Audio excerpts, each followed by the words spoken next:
I'm Avital Sheffer, and this is my work.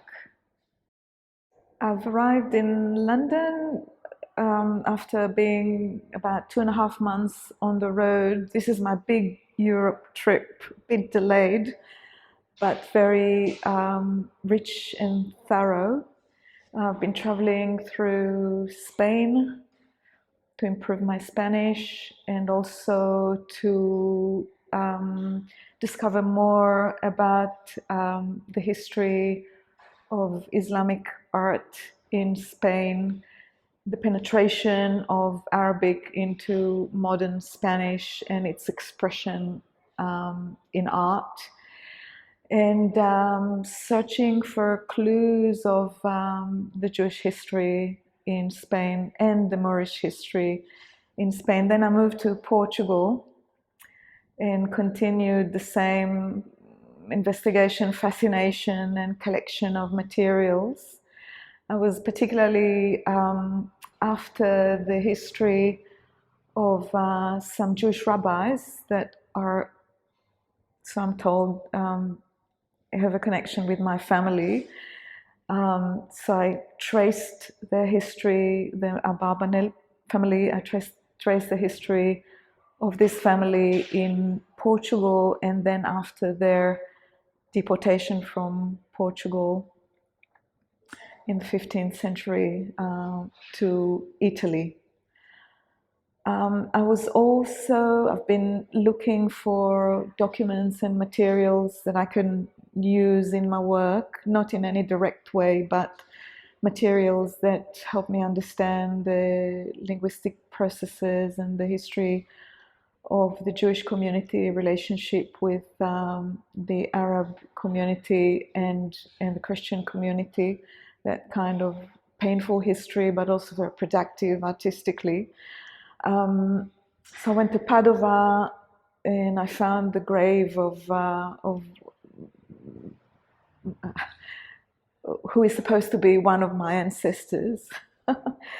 And it's not that directness of familial relationship, but that connection with the history of the Jewish community and the survival of Jewish communities in Europe, and through Europe, the flow of migration and the flow of culture. Then I went to France, and I danced a lot all the way, everywhere. And now I'm here in London for my show. So I'm making vessels, and I'm loyal to the vessel form. Since I was a child, I was enamored and fascinated by vessels. I was sure that some spirits lived in them. Some of the vessels that I had in my domestic environment, I was sure as a child that there's a spirit in them. And I used to look at shards that are always part of the ground, the makeup of the ground in the Middle East, and imagine the full vessel or where they came from. So when I started making, it was vessels that I was going to make. And I'm using this form not only because I love it, but also I feel that it reflects that ancient voice of clay that is so original to Homo sapiens and so important as a carrier of culture and maintaining that relationship with content and richness and in the body, and the human body, metaphorical of the human body. But because I make big vessels, they're relatively large in forms, I had to invent techniques to be able to make them. And because each and every one of them is going through a process of probably being handled about 30 or 40 times throughout the process, I have to be able to lift them. So I developed this technique of using thin coils to create the form, strong enough but light enough for me to be able to handle it without help.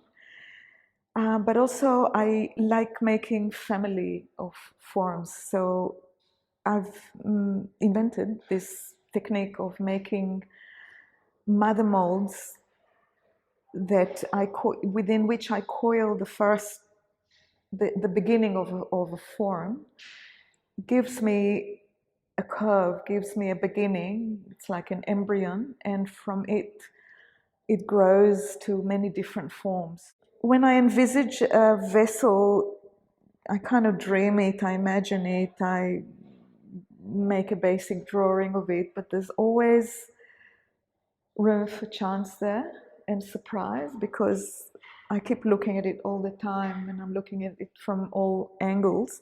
They have to be straight on all angles, they're not round. I can't use the centrifugal force to build them up. So it's a very, very slow process.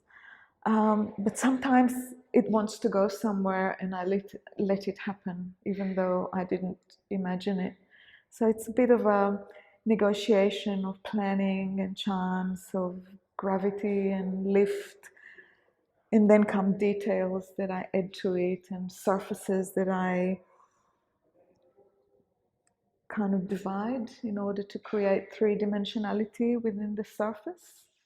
The print work is like another line of work that comes together with the work, because there's a lot of investigation that goes into it, and that's also something that I do when I travel.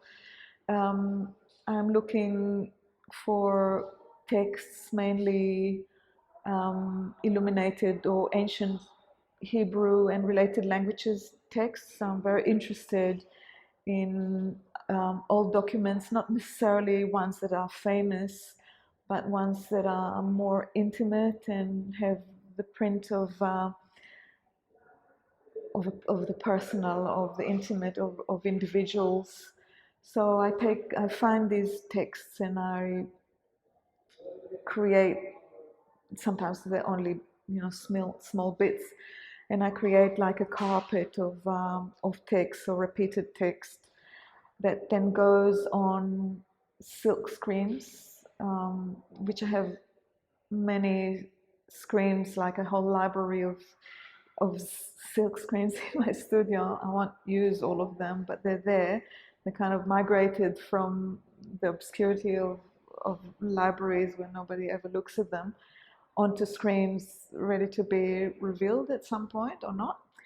And I use these to print over my work. Now, printing on a three-dimensional body requires certain techniques, and it's quite a painstaking work. There's no room for mistakes.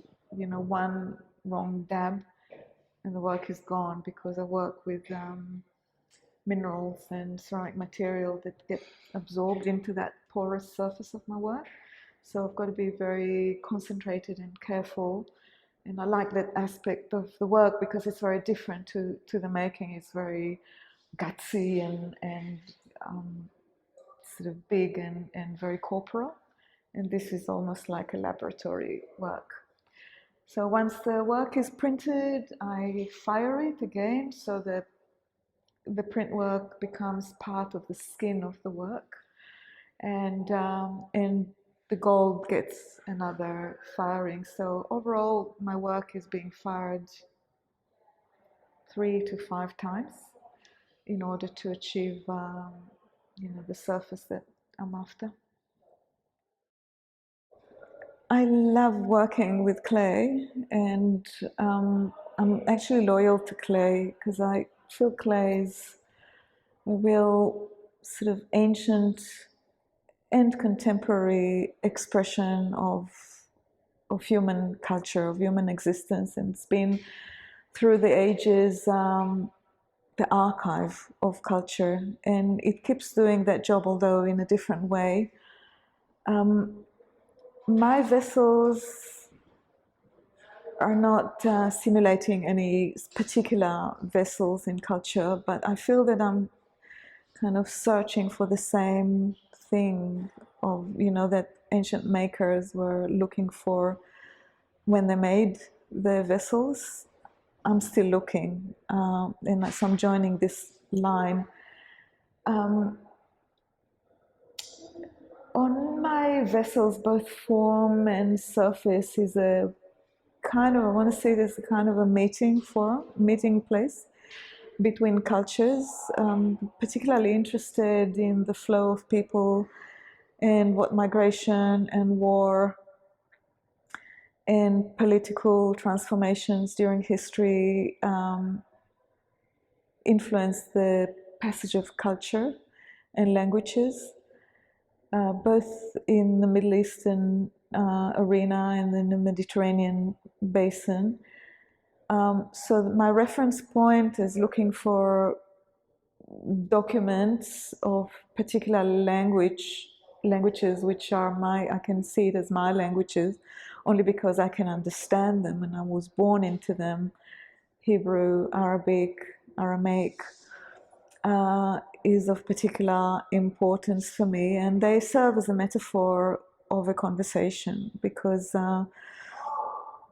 when you are a person, when you're born in the Middle East, you normally belong to a group of people and only to that group of people. But that's not really true because the landscape has another story to offer. It offers the layering of culture, it offers transformations and merging and influences, and this is what I like to follow, not in any academic way, but more as a reference point to my work. That's why I search for documents. I search for illuminated documents or vessels. I'm very much influenced by cultures that were producing in metal and in glass, but did belong to this